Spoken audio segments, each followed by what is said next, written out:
Muchas gracias, hermana Nancy, que el Señor la bendiga. Sobre todo, hoy vamos a tener una clase introductoria y para realmente ver qué han avanzado, qué no han avanzado, así para mañana ya, de una forma seria, ver desde dónde comenzamos. Porque los links que me pasaron de las clases en YouTube no me dieron muchas luces.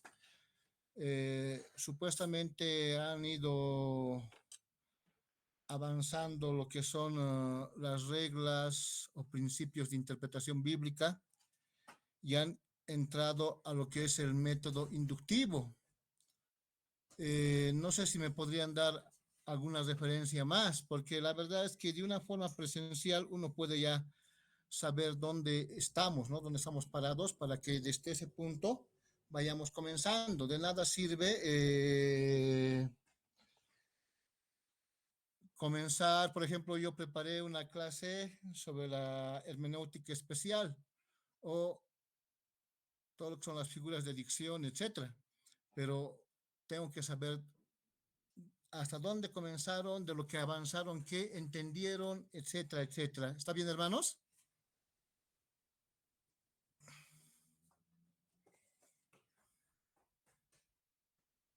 ¿Me escuchan?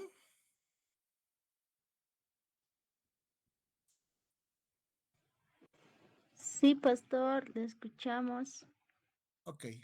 Voy a comenzar con algunas preguntitas, ¿ya? ¿Qué estudia la hermenéutica?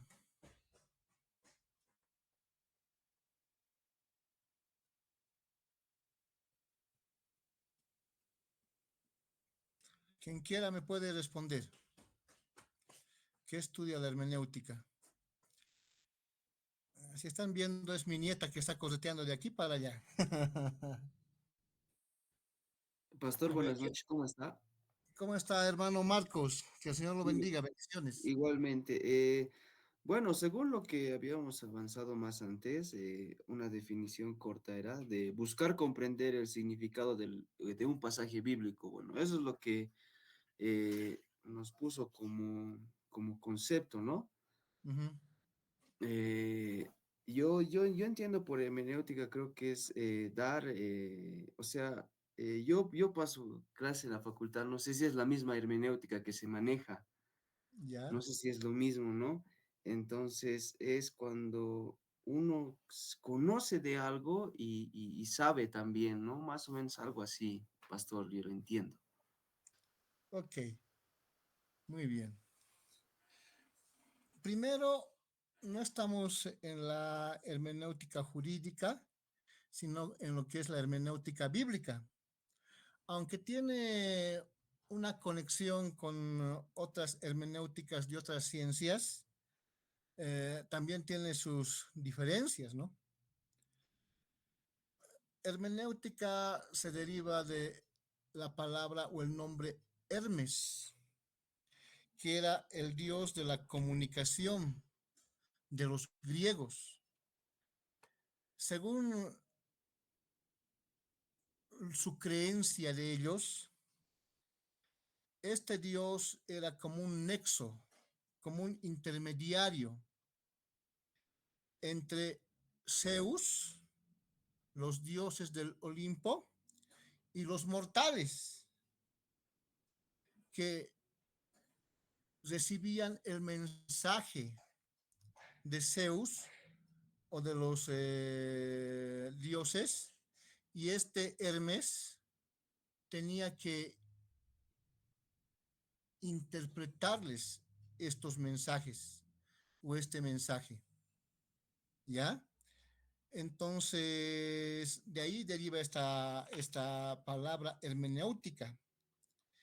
Es la interpretación de textos antiguos, en este caso la Biblia, desde los idiomas originales. Es una ciencia porque proporciona las reglas, los métodos para una correcta interpretación de los pasajes bíblicos. ¿Ya? Otra pregunta. ¿Hay alguna relación entre la hermenéutica y la exégesis. ¿Y qué es la exégesis?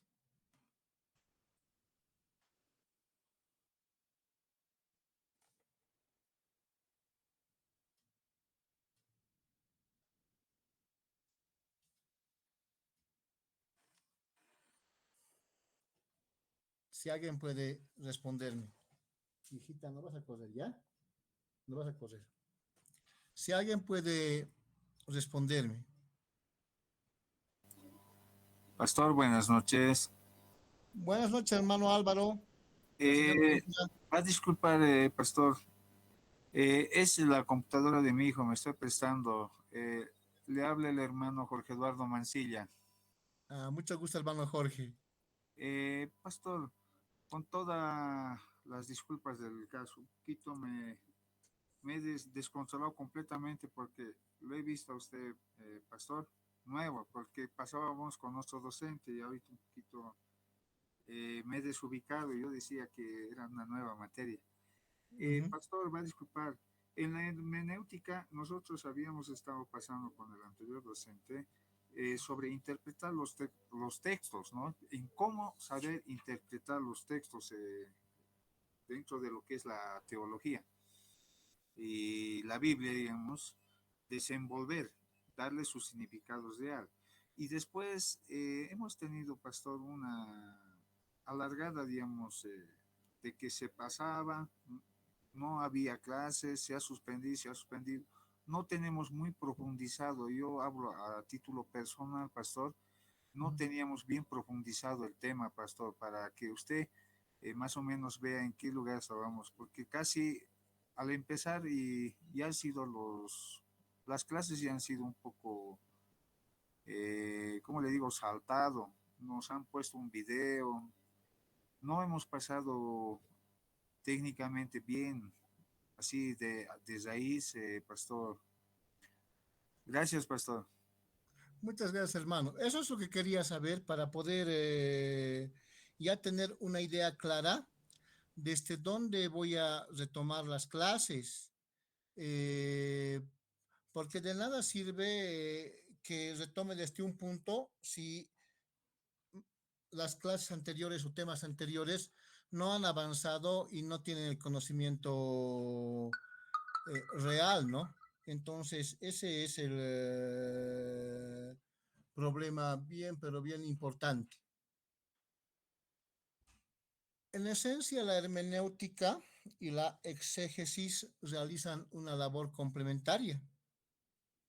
Exégesis, la preposición griega ek, sacar fuera, significa sacar el significado, lo que el autor tenía en mente el momento de escribir a una determinada comunidad en un determinado contexto histórico, cultural, geográfico.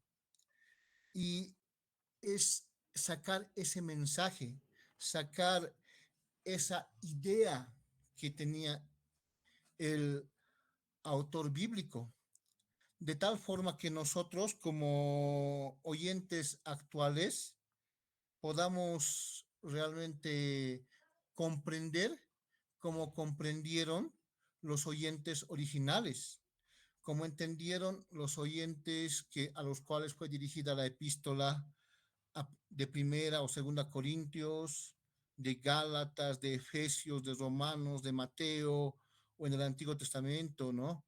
De Josué o el Pentateuco. La otra palabra que no es adecuada es la eisegesis. La preposición ei es meter, y eso es realmente lo que hacemos, ¿no? Cuando leemos cualquier documento escrito, cuando leemos la Biblia, ya vamos con preconceptos. Aún inconscientemente nosotros ya interpretamos. Al final todos interpretamos. En una conversación, cuando leemos un libro, etcétera. Igual cuando abrimos la Biblia, interpretamos. El problema es si interpretamos bíblicamente si interpretamos correctamente o lo hacemos de forma incorrecta. Cuando yo simplemente abro la escritura y meto mis ideas y en cierta forma tergiverso, tuerzo el significado real de la escritura, realmente no es una interpretación bíblica o correcta. Estoy haciendo eisegesis. Estoy metiendo mis ideas y estoy transformando esa interpretación, ese mensaje, el propósito que tenía el autor al escribir cierta sección, ya sea del Antiguo o del Nuevo Testamento. Como dije, la exégesis es sacar realmente los pensamientos, la idea, el propósito que tenía el autor original, para que yo pueda entender como entendieron los oyentes originales. Si la hermenéutica establece las reglas, normas, principios de cómo interpretar un pasaje bíblico, la exégesis aplica sus principios. La exégesis utiliza esos principios para que realmente podamos tener un conocimiento claro. Ahora, de lo poco que vi de las clases, discúlpenme, pero tengo que conocer bien, vi que vieron algo de principios bíblicos, esos principios, esas reglas, esas normas que establece la hermenéutica bíblica para que nos acerquemos de forma correcta y apliquemos esas reglas. ¿Cuál es el principio fundamental que establece la hermenéutica cuando nos acercamos a la escritura? No sé si alguien me puede responder. Y de nuevo, estas preguntas las estoy formulando para que mañana ya vea si comienzo desde el principio, comienzo desde la mitad, o sea, vea ya desde dónde parto, ya desde dónde parto la enseñanza. No sé si alguien me puede responder. ¿Cuál es el principio fundamental de la interpretación bíblica?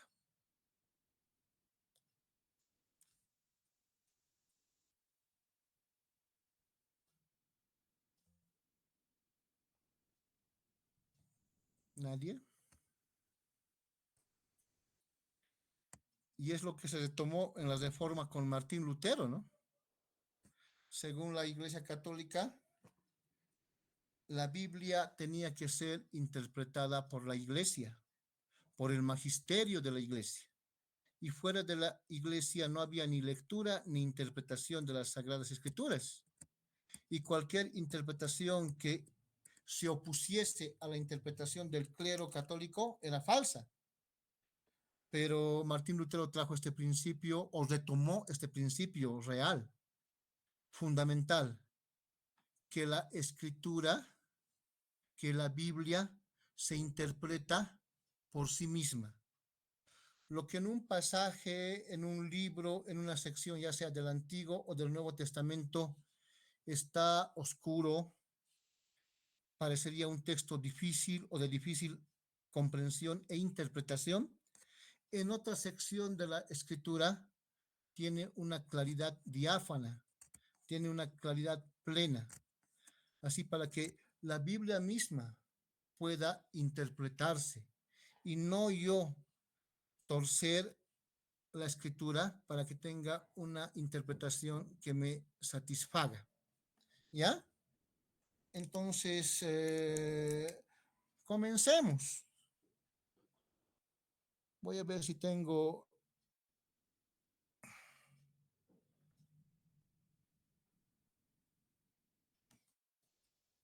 Denme un segundito, por favor.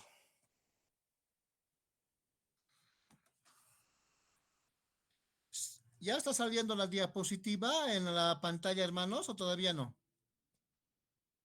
Todavía no, No, pastor. todavía. Todavía no, pastor. Ok.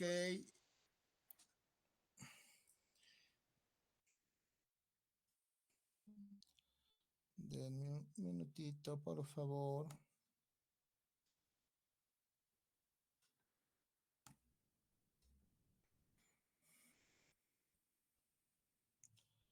Creo que tengo inhabilitado esta aplicación. A ver, veamos.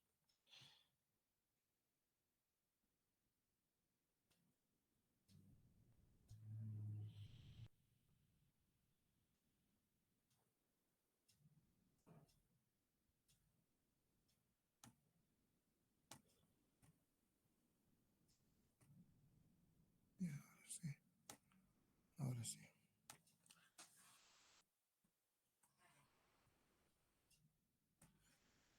¿Ahora sí?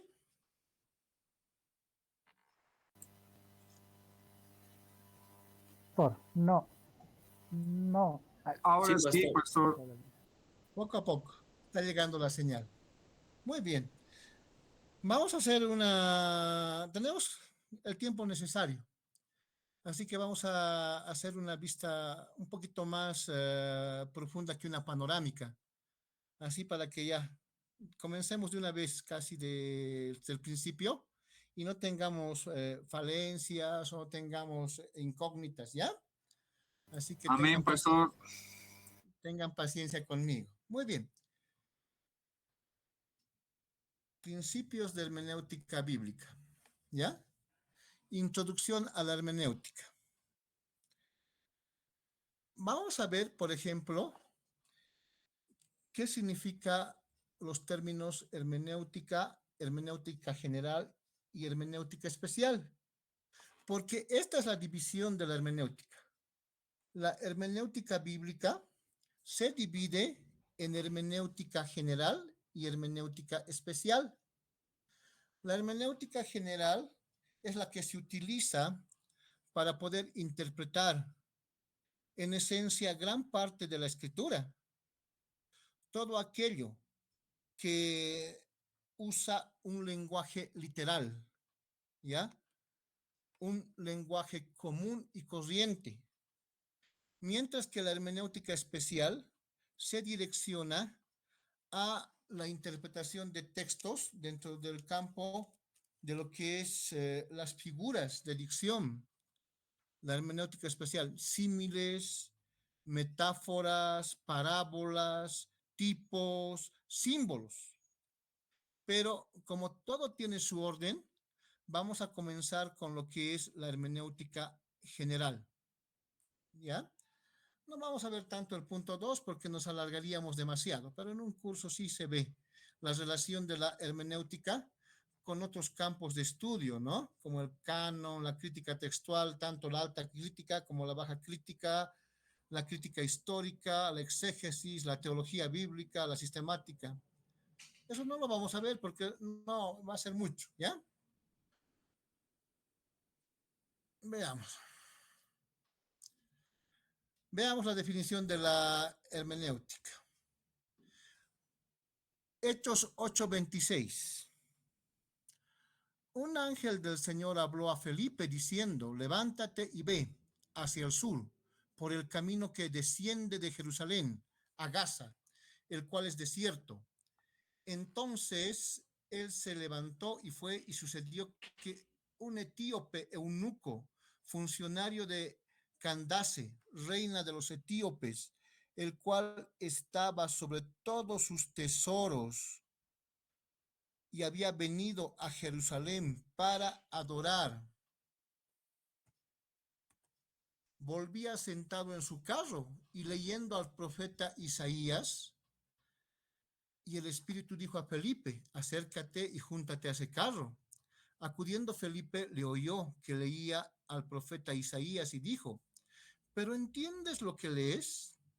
Él dijo, ¿y cómo podré si alguno no me enseñare?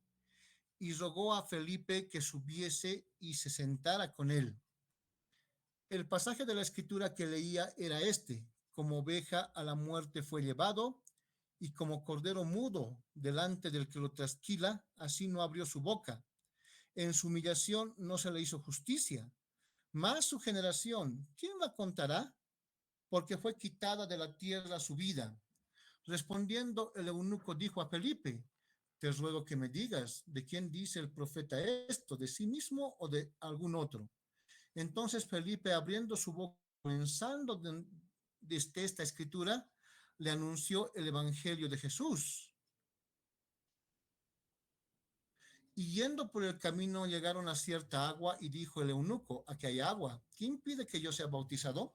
Felipe dijo, si crees de todo corazón, bien puedes, y respondiendo dijo, creo que Jesucristo es el Hijo de Dios, y mandó parar el carro y descendieron ambos al agua, Felipe y el eunuco, y le bautizó. Cuando subieron del agua, el Espíritu del Señor arrebató a Felipe y el eunuco no le vio más y siguió gozoso su camino. Veamos el contexto. Acá vemos a un alto oficial de la corte de Candace, de la reina de Etiopía. Puede que este funcionario hubiese sido un prosélito. ¿Saben ustedes quién era un prosélito?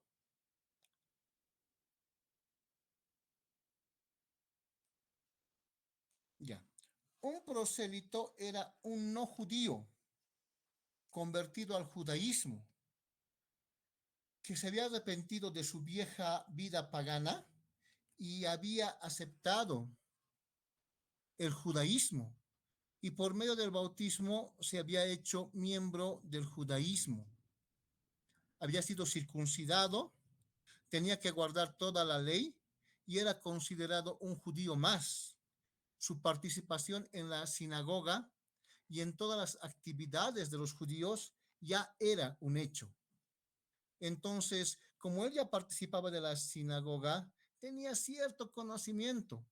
Y como era prosélito, usualmente como todo judío piadoso, subía a Jerusalén, al templo, para participar de una de las tres festividades más importantes, ya sea la Pascua, ya sea Pentecostés o Tabernáculos. Puede que haya sido, o puede que haya llegado por otra razón.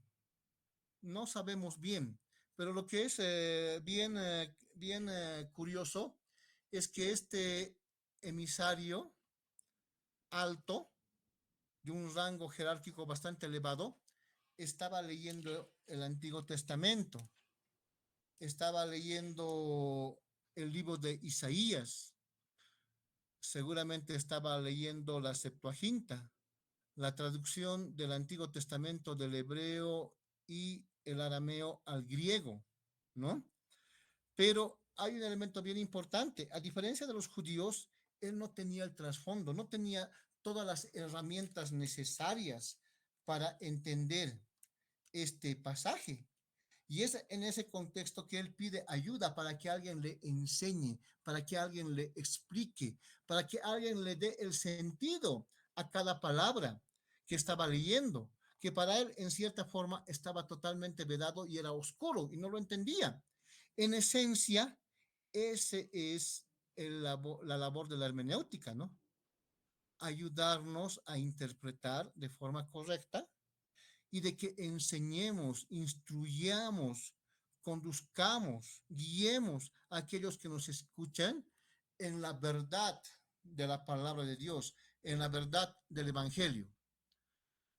Se dice que la palabra hermenéutica tiene su origen en el nombre Hermes, como ya lo vimos, ¿no? El dios griego que servía como mensajero de los dioses, transmitiendo e interpretando sus comunicaciones a sus afortunados o con frecuencia desafortunados destinatarios. Porque no se olviden, los dioses de los griegos eran totalmente impersonales, se alejaban plenamente de sus criaturas, entre comillas, y simplemente se gozaban en sus sufrimientos y ellos igual impartían mayor sufrimiento a ellos, ¿no? No tenían una relación ni se interesaban por ellos. El término hermenéutica deriva del griego hermenein, que significa expresar o enunciar un pensamiento, descifrar e interpretar un mensaje o un texto. Por eso, en cierta forma, cuando interpretamos y aplicamos las reglas de la hermenéutica, es como si estuviéramos entrando al mismo cerebro, a los mismos pensamientos del autor bíblico, para conocer el por qué escribe esta sección. No se olviden, Dios, eso nos enseña la teología bíblica, la teología del Antiguo Testamento, se ha revelado, se ha mostrado, se ha manifestado, se ha dado a conocer a través de la historia de Israel en el Viejo Pacto o en el Antiguo Testamento y a través de la historia de las naciones que rodearon a Israel de forma progresiva, ¿no? O sea que Dios se ha ido dando a conocer. Y toda esta información que nos da Dios de sí mismo, de su persona y de su obra creadora o de salvación o de redención, a Dios le ha placido que sea plasmado en lenguaje humano, ¿ya? O sea escrito, lo que se llama como la inspiración. Dios, mediante su espíritu, guió, regentó, guardó de error a ciertos hombres que Dios escogió de forma soberana en diferentes periodos históricos, en diferentes lugares geográficos, ¿no? Para plasmar toda la información que dio de sí mismo y de su obra en lenguaje humano, sin violar la personalidad del autor divino. Y es por eso que les dije, ¿no? Al interpretar tenemos que entrar a la mente de ese autor, conocer lo que él quiso decir, lo que él dijo, no lo que pensamos que nosotros decimos, ¿ya? Del griego hermenitike, está en griego eso, ¿ya? Interpretar, traducir, explicar. Hermeneute, técnica de interpretación, es el conocimiento y arte de la interpretación de los textos para determinar el significado exacto de las palabras mediante las cuales se ha expresado un pensamiento. De nuevo, las palabras sueltas no dicen nada. Unidas en frases dan un pensamiento, una idea. Nosotros tenemos que interpretar esas palabras, esas ideas, esos pensamientos de forma correcta, es decir, bíblica, para que realmente podamos comprender el mensaje de Dios de forma real y concreta. Esto ya no. El hermenauta es, por lo tanto, aquel que se dedica a interpretar y develar el sentido de los mensajes, haciendo que su comprensión sea posible y todo malentendido evitado, favoreciendo su adecuada función normativa. De nuevo, tenemos que darnos cuenta cuál es el documento, cuál es nuestra fuente de información para que estamos interpretando y que posteriormente vamos a compartir mediante la predicación o la homilética. Yo prefiero la predicación expositiva, y entender que no es cualquier libro. La Biblia es un libro muy diferente, pues es inspirado por Dios y asume ese nivel de que su autor primario es Dios, aunque en un segundo sentido también no difiere a otros libros, porque Dios utilizó a más de 40 autores humanos en un periodo de 1500 años aproximadamente para plasmar su revelación, todo lo que Él nos informó en lenguaje humano. Por tanto, al interpretar tenemos que tener consciente eso. Es la palabra de Dios. No es cualquier cosa. Tenemos que ser bastante serios en hacerlo. Acá, por ejemplo, en la Septuaginta está el término exegesomai, de ahí viene el término exégesis, en Nehemías 8:7. Y es bien importante que entendamos a qué periodo del Antiguo Testamento se refiere o está Nehemías. ¿Ya? Enseguida vamos a ir viendo eso. Nehemías 8:7. Y los levitas Jesúa, Bani, Serebías, Jamín, Acub, Sabetai,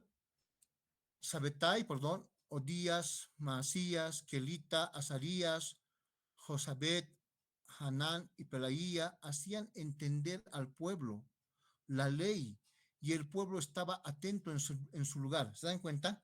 Hacían entender, interpretaban, sacaban el significado. ¿Pero por qué lo hacían? ¿Acaso la escritura no fue escrita en hebreo? ¿No la entendían? Por eso es bien importante que nos situemos de forma correcta en los diferentes periodos. Por ejemplo, tenemos en Génesis lo que es la narración primitiva de el origen de la creación de todo por parte de Dios. Dios crea todo lo que existe. El hombre creado a imagen y semejanza de Dios. La caída del hombre.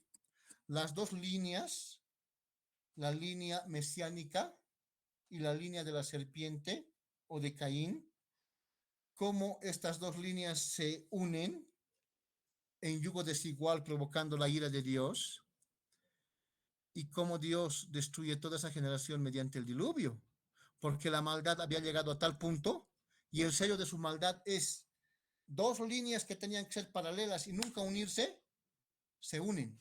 ¿Por qué? Porque los hijos de Dios no manifiestan esa condición de separación, esa condición de diferencia de aquellos que están en la línea mesiánica. ¿Por qué se llama línea mesiánica? Porque de ahí vendría el Mesías, cumpliendo lo que se conoce como el protoevangelio, Génesis 3:15, ¿ya? Y en Cristo se cumple plena y perfectamente esa promesa. Luego tenemos lo que es la etapa patriarcal, de Génesis 12 hasta el final del libro, y cómo Dios escoge a un hombre, a un pagano, lo saca de Ur de los Caldeos, donde con su padre servía a dioses ajenos, para que pueda servirlo. Y le promete un hijo, le promete descendencia, le promete tierra, y de que en su simiente todas las naciones de la tierra serían benditas, ¿no? Lo que se conoce como es el pacto con Abraham, el pacto abrámico. Éxodo tenemos cómo Dios cumple esas promesas. En Génesis vemos cómo le da a su hijo Isaac. De Isaac viene Jacob. De Jacob vienen sus 12 hijos con las 12 tribus. Ingresan a Egipto, un puñado de hombres.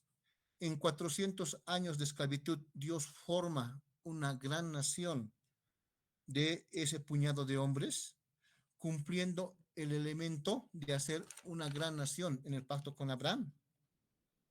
Los libera de una forma portentosa mediante 10 plagas que ponen en ridículo a 10 dioses de los egipcios.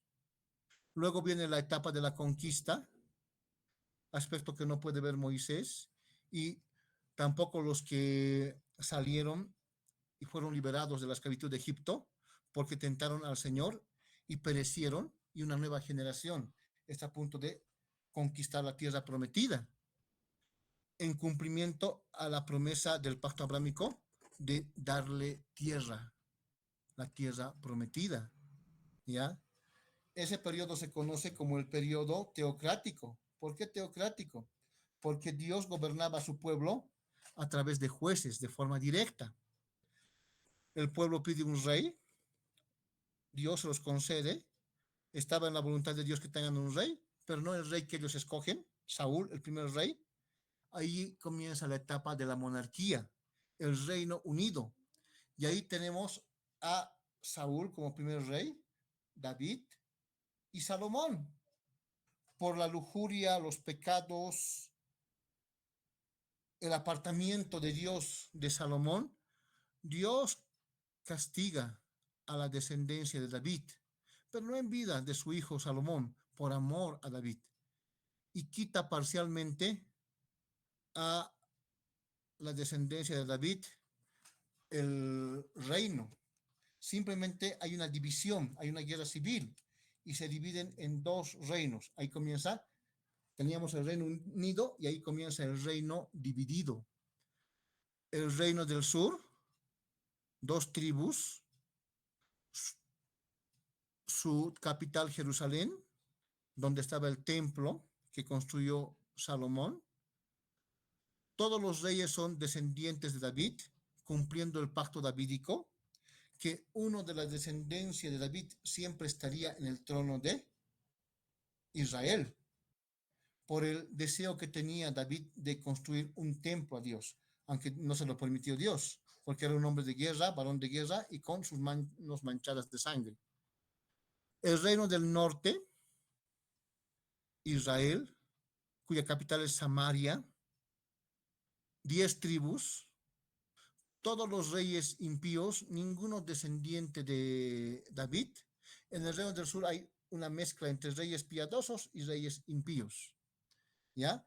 Es en este contexto que se levantan los profetas y Dios los utiliza para confrontar a los reyes y a un pueblo que cada vez está alejándose más de Dios y viviendo una vida pecaminosa y conjuncionándose a las costumbres de las naciones paganas. Dios saca la vara de disciplina. El siglo 7 antes de Cristo, 732, 45. Dios levanta a los asirios que conquistan el reino del norte, destruyen Israel, destruyen Samaria y dispersan a los habitantes.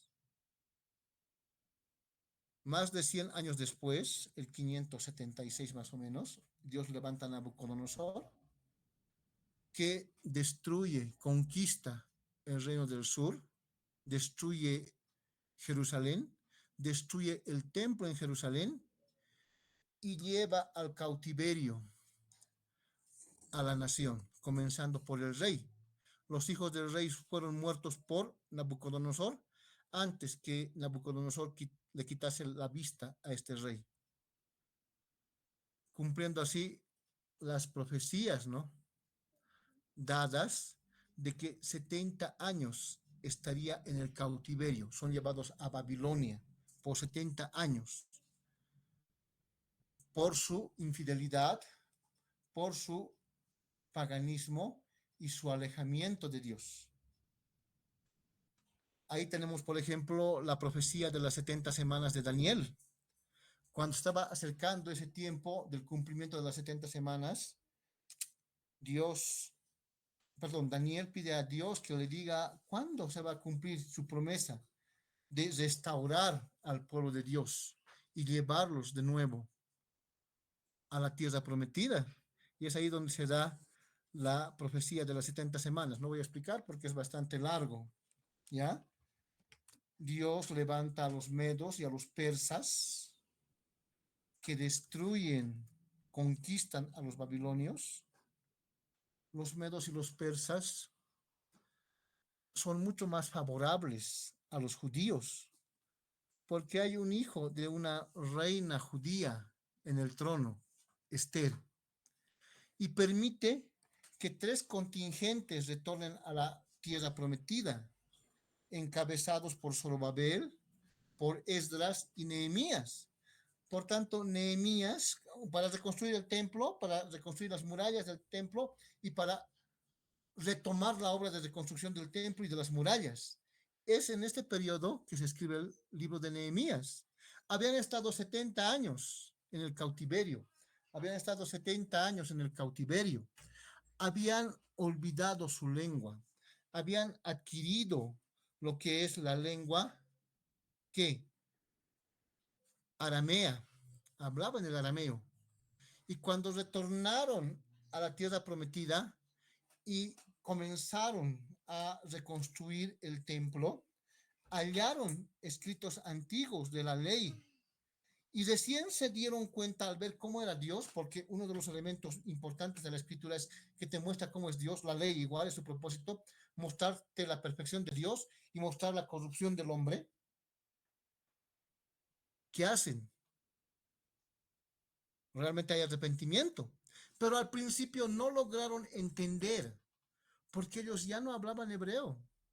Era necesario que Nehemías y los sacerdotes y Esdras tradujeran y les dieran el sentido, les hagan entender la escritura. Con ese contexto vamos a leer Nehemías 8:7. Y los levitas, Jesúa, Bani, Serebías, Jamín, Acub, Sabetal, Odías, Maasías, Kelita, Azarías, Josabet, Anán y Palaía hacían entender, se dan cuenta, al pueblo. La ley y el pueblo estaba atento en su lugar. En la Septuaginta, que es la traducción del hebreo, el arameo del Antiguo Testamento al griego, es el término exegesomai, hacían entender, hacían comprender, sacaban el significado real, el significado verdadero de sus pasajes. Nehemías 8:8. Y leían en el libro de la ley de Dios claramente, y ponían el sentido, de modo que entendiesen la lectura. ¿Ya? Entonces, a eso vamos. ¿Se han dado cuenta? Para poder explicar un pasaje como Nehemías, tuve que darles un contexto bastante amplio en cuanto a lo que es el panorama general del Antiguo Testamento y ver en qué posición, en qué lugar está este pasaje de Nehemías. Tenemos que darnos cuenta que hay varios obstáculos que nos separan del mundo bíblico, del Antiguo Testamento, del Nuevo Testamento y con mayor razón del Antiguo Testamento, por el tiempo transcurrido, ¿ya? ¿Qué obstáculos son esos? Las comunidades o el mundo del Antiguo, del Nuevo Testamento, que fueron dirigidos los diferentes libros del Antiguo y del Nuevo Testamento, tenían una historia totalmente diferente a nosotros. De nuevo, Dios utilizó la historia de Israel para darse a conocer, para manifestarse y mostrarse de forma progresiva en circunstancias bien específicas a su nación, ¿ya? Y mostrar sobre todo su plan de redención y también mostró su plan de creación. Tenemos un lenguaje diferente. El Antiguo Testamento fue escrito en hebreo y arameo. El Nuevo Testamento en griego. La mayoría de nosotros no accedemos a esos idiomas, que son ya idiomas muertos, no sirven para comunicarse, pero sí para hacer un estudio e interpretar de forma correcta los documentos del Antiguo y del Nuevo Testamento en hebreo, arameo y griego respectivamente. Tenemos una separación geográfica abismal. No conocemos lo que es la Tierra Santa, como llaman, o Israel. No conocemos el contexto de las naciones que rodearon a Israel. ¿Se dan cuenta? No conocemos su cultura, sus tradiciones, su cosmovisión. Entonces, estos elementos hacen que realmente no podamos tener un conocimiento claro y un conocimiento adecuado y poder extraer realmente e interpretar de forma correcta el mensaje de un pasaje bíblico. Tenemos el elemento teológico. Nosotros como paseños, por ejemplo, como bolivianos, venimos de una cosmovisión animista, panteísta, que todo es Dios, por eso la Pachamama es Dios, el sol es Dios, ¿se dan cuenta? Cosa que es totalmente contrario a la enseñanza bíblica del único Dios y de que debemos adorar al único Dios, al Creador y no a las criaturas. Mientras Israel, en cuanto a su historia, se fue desarrollando a través de la revelación de Dios, a través de la enseñanza, la doctrina que Dios impartió a su pueblo. Esto simplemente como una leve, una breve introducción. Mañana voy a continuar, ¿ya? Con ello. No sé si tienen alguna pregunta o alguna sugerencia, hermanos. Amén, pastor. Pastor, las diapositivas no cambiaban, pastor. ¿Así? Mañana vamos a tener todo eso, hermano. ¿Ya? Otra Y no cosita, se pastor, no los voy a para... pasar diapositivas. Dígame. Ah, ya, ya, pastor. Otra cosita, pastor. ¿Algún libro para ayudarnos durante las Ya, clases, pastor? claro que sí, Material hermano. de trabajo. Quisiera que me comprendan que yo estoy retomando una clase que no la comencé. Entonces pediría un poquito de tiempo. Estoy confeccionando el material, pero denme esta semanita más y yo les voy a hacer llegar, por favor. ¿Ya? Amén, pastor. Ok, hermano. Álvaro. Amén, pastor. Ok, hermanos. Vamos a despedirnos con oración. ¿Ya? Y mañana nos vemos 2 en punto. Y mañana vamos a ver lo que son los principios de interpretación bíblica, ¿ok? Pastor, antes quisiera preguntarle, pastor, por favor, su número celular nos puede dar, pastor, para Está en el comunicar. grupo Ahí en el 77 grupo. 78 60 93. 77 Gracias, pastor. 78 60 93. ¿Ya? Les voy a ir mandando, yo estoy confeccionando el texto. Máximo el próximo sábado les voy a dar, ¿ya? Y les voy a dar bibliografía de consulta, pero esto es una bibliografía opcional, es complementaria, no se van a asustar. Muchas veces cuando doy bibliografía se asustan, no, es opcional, si quieren profundizar pueden utilizarla, ¿ya? Ok, oremos por favor. Señor Dios nuestro, Padre bendito, gracias mi Señor y mi Dios por este tiempo que nos das. Danos sabiduría para poder acercarnos a ti de forma correcta, mi Señor. Gracias por cada uno de mis hermanos, de mis hermanas. Tú colocas, tú pones en su corazón el poder prepararse para servirte, el poder realmente estar dispuestos y poner todos de sí para presentarse ante ti como obreros aprobados que trazan, que interpretan, que exponen, que enseñan la palabra de verdad de forma correcta y bíblica, Señor. Danos sabiduría para acercarnos a ti. Dame sabiduría para ser profundo, preciso y sencillo, Señor Dios nuestro. Gracias, mi Señor. Te entrego las vidas de mis hermanos, de mis hermanas, la mía misma, que podamos estar juntos el día de mañana para poder día a día crecer más en esta herramienta útil que es la hermenéutica, la exégesis en cuanto a la interpretación de los textos bíblicos. En el santo y precioso nombre de tu Hijo amado, nuestro Señor Jesucristo. Amén y amén. Hermanos, buenas noches, que el Señor os bendiga. Bendiciones.